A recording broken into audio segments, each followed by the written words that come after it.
Hey guys, it's the Fact Freak and welcome to Toxic TikTok. Now, who is the focus of our video today? Hey! Of course it is BJ Bradish, or known as Billionaire Gifter on TikTok. Now, a lot of you may know I've already covered him in an extensive deep dive, and it's well worth a watch if you haven't seen it. The links will be in the description below. You get the joys of seeing him get tasered by the police. But let's have a look at some of the toxic behaviours that he displays on this app. So let's look at this clip. Now, we're starting pretty soft when it comes to the toxicity of BJ. This is him bragging about basically running a drug empire and profiting from it. Now, I haven't watched this clip in its entirety before, so let's just jump into it. £100,000. I own 5 vehicles, which are 10 grand each, and I have a fucking Golf R. A Golf R is a 10 grand car. Is it? Do you understand me? I have a rubbish removal company. How much was he making? 100 grand or something stupid like that? Still can't sort his fucking hairline out. I'm also one of the biggest something in my area, which I can't Bald people with attitudes? I don't know. say because you're a snitch. But I make a lot of... TikTok as a whole. Fucking millions of users. You know what's crazy? If I talk about my crimes, one of you millions of people might report me. Fucking snitches. money off that.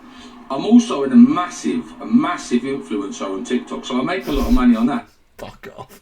The sad fact is that no matter how toxic individuals are on TikTok, they still make money, but you are not an influencer. You might influence somebody to buy a wig or get some sort of hair transplant. It's calculated in the last 11 months I've made 42 grand off TikTok. £42,000 I've made off TikTok. So for you... It could be possible. You to think in any extent of your imagination that I'm broke. I'm really not, bro. Really not. Nothing in the world screams not broke than somebody who has to make a TikTok video saying how much money they've got. Like, this is the start when it comes to BJ Bradish.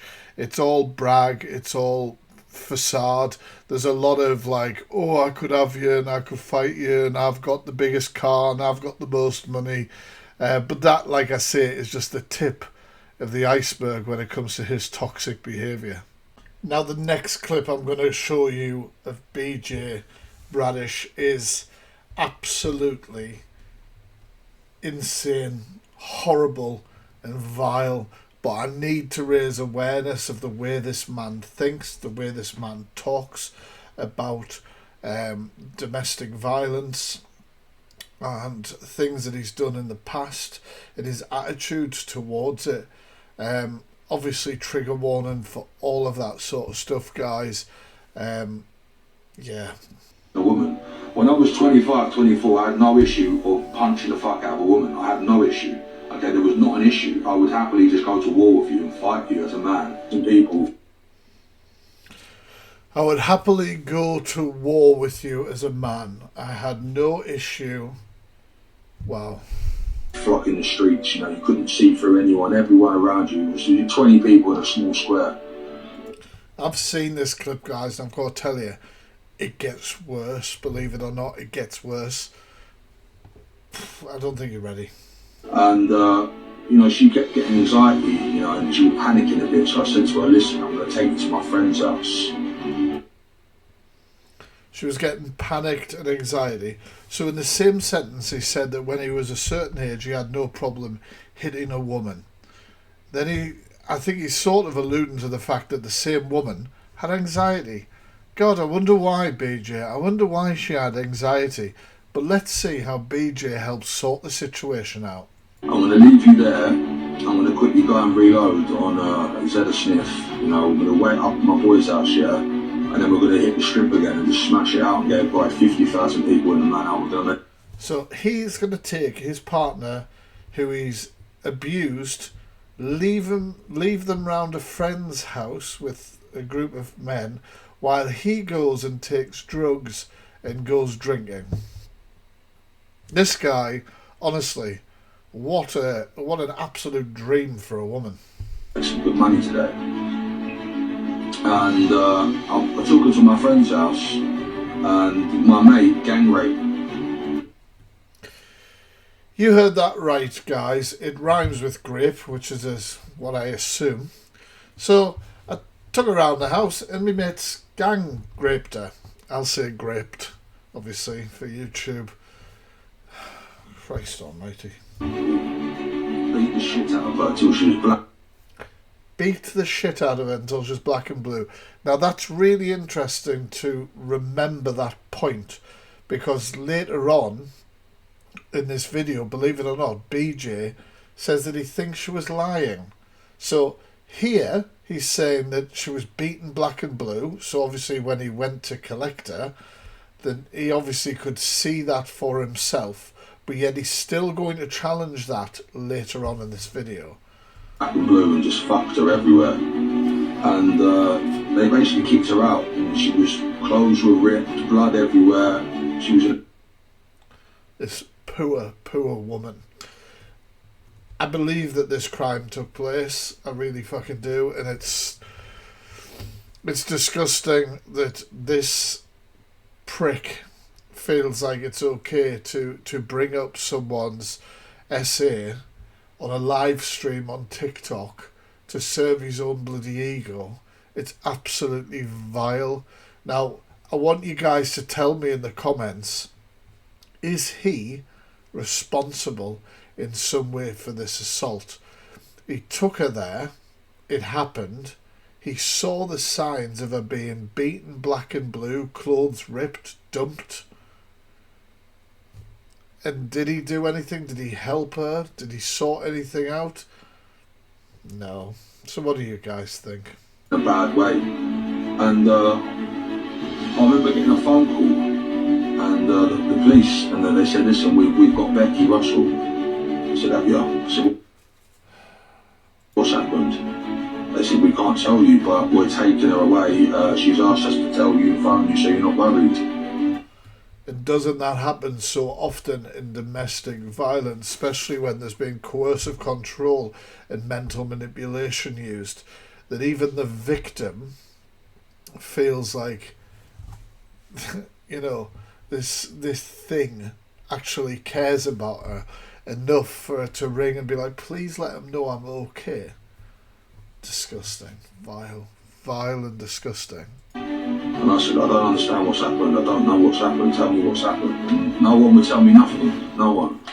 About 3 weeks later, I got a phone call, and it was her. And she said, listen to me, I'm in London in police protection. I said, what's happened? So he gets a phone call from her 3 weeks later. She's in police protection. How does he react to this? She said that house she took me to, they gangway. So she says, this is what happened to me. This is why I've been moved. This is why the police rang you and said that, you know, I was okay, and just to let you know. You know, they held me down and they fucked me, and they badly gagged. But I'm so sorry. This poor woman. Sorry, I said, they're all my good friends. I said, I'm so sorry, They're all my good friends, he says. I'm sorry. I can't believe, you know, I get it, like, you know, maybe he didn't know, he'd be fucking raging, right? Let's see. Understand what's happened. So I then phoned all my boys up and I said, listen, this is true. And they said, this. So he rang all the boys up, he went, are you serious? You did this? Not true. And then we found out later on that it was true. So they all said it wasn't true, but then later on, it came out that it was true. Now, you might think this is a lot of word of mouth and a lot of talking, but listen to BJ say how they found out it was true. A few people got big birds, a few people got NFA. Few people got big birds. That means few people went to jail for long sentences for this. She was in protection for 2 years. So no denial that this fucking happened. This assault happened by his friends to his ex-partner. We And, now, we're all these years in the future, I actually believe that she went there and become a little slag and let them do that. So now, years into the future, people who committed this assault have been jailed. She's been put into witness protection. And now BJ's like, you know what? I reckon it was her fault. I reckon she wanted it. What the actual shit? And this is going live streaming on TikTok to potentially people from the ages of 13 and up are having essays normalised by this cretin. And she was so scared of the repercussions from me, I believe that she lied. That's what I believe. So now he believes, because remember he had no problem beating a woman, he now believes that she would be so scared of the beating that he would give her that she would lie about being essayed. That is what this individual wants people to believe about this victim. Now, I generally believe, and this is why I'm now friends with the people that did this thing. And now I'm friends with the people who did this thing. This thing, minimising it, this sexual assault, this that will stay with this woman for the rest of her life. Because they were my best friends, and at the time I went against them. I did, I'll be honest with you, I really did. And now he thinks the apology that he has to make is the fact that he turned against his best friends because they essayed his partner. What? I went against them, and I left, and I lived with her. I just, this guy is dangerous, and I'm going to show you just a quick picture here while I summarise why. So yeah, this is BJ Bradish outside of court in January this year. Now, we'd live streamed this whole thing, even though you're not supposed to film in court, while he was meeting with his representative, his legal representative. Now, this took place in a small room adjacent to the courts, and the legal representative was told by BJ that they were live streaming, to which he said that's probably not advisable. BJ had no issue with that and said, no, it's fine. But then his legal representative brought up domestic violence, and suddenly BJ's live stream ended.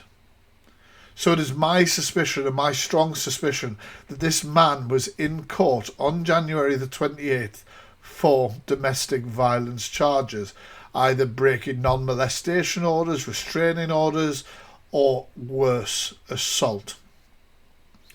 This man is truly toxic.